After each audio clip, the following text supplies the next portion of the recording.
বন্ধুরা, খাদ্য মন্ত্রণালয়ের নিয়োগ বিজ্ঞপ্তি প্রকাশ করা হয়েছে বিভিন্ন পোস্টে। আজকের এই ভিডিওতে আপনাদেরকে জানাবো যে আসলে কোন পোস্টে কতজনকে নিয়োগ নেওয়া হবে, আবেদন কবে থেকে শুরু হবে, কোন লিঙ্কে গিয়ে আবেদন করতে হবে।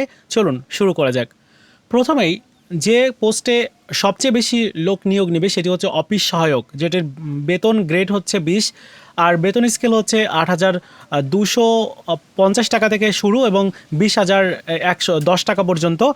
কোনো স্বীকৃত বোর্ড হতে মাধ্যমিক স্কুল সার্টিফিকেট অর্থাৎ এসএসসি পাস করলে কিন্তু আপনি এই পোস্টে অ্যাপ্লাই করতে পারবেন। অফিস সহকারী কাম কম্পিউটার মুদ্রাক্ষিত, এখানে কিন্তু একজনকে নিয়োগ নেওয়া হবে এবং অবশ্যই এসএসসি পরীক্ষায় উত্তীর্ণ হতে হবে এবং ওয়ার্ড প্রসেসিং, মেইলের দক্ষতা বা ফ্যাক্সের পরিচালনার দক্ষতা থাকতে হবে। তাছাড়া ইংরেজিতে 20টা এবং বাংলায় 20টা সর্বনিম্ন কম্পিউটার মুদ্রাক্ষরের গতি থাকতে হবে। এবং সর্বশেষ হচ্ছে 60 মুদ্রাক্ষিত কাম কম্পিউটার অপারেটর। এখানে কিন্তু 2টা পোস্টে লোক নিয়োগ নেওয়া হবে, যেখানে গ্রেড হচ্ছে 13, বেতন হচ্ছে 11,000 টাকা থেকে শুরু এবং 26,000 টাকা পর্যন্ত। কোনো স্বীকৃত বিশ্ববিদ্যালয় হতে স্নাতক বা ডিগ্রিধারী হতে হবে এবং ওয়ার্ড প্রসেসিং, সব ইমেইল ও ফ্যাক্স চালানোর দক্ষতা থাকতে হবে।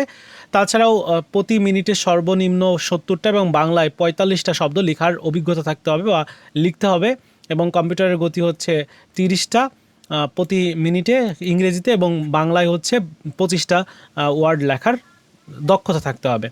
এবার আসি যে আবেদন কিভাবে করতে হবে। আবেদন করতে হবে আপনাদেরকে এই লিঙ্কে গিয়ে, স্ক্রিনে যে লিঙ্ক দেখতে পাচ্ছেন, অনলাইনে যে আবেদন সেটি আগামী 4/6/2026 তারিখ সকাল 10টা থেকে শুরু হবে এবং 28/6/2026 তারিখ বিকাল 5টা পর্যন্ত আবেদন করা যাবে। আবেদন ফিস কত টাকা? আবেদন ফিস বিয়ের বিষয়টা এখানে বলা হয়েছে যে আবেদন ফিস হচ্ছে টোটাল 50 টাকা ফিস এবং আপনার যে চার্জ ফি রয়েছে সব কিছু মিলে 56 টাকা আপনাকে ফিস প্রদান করতে হবে। 112 টাকা ফিস প্রদান করতে হবে আবেদন ফিস হিসাবে। আবেদন ফিস দেওয়ার মেথড এখানে দেওয়া আছে।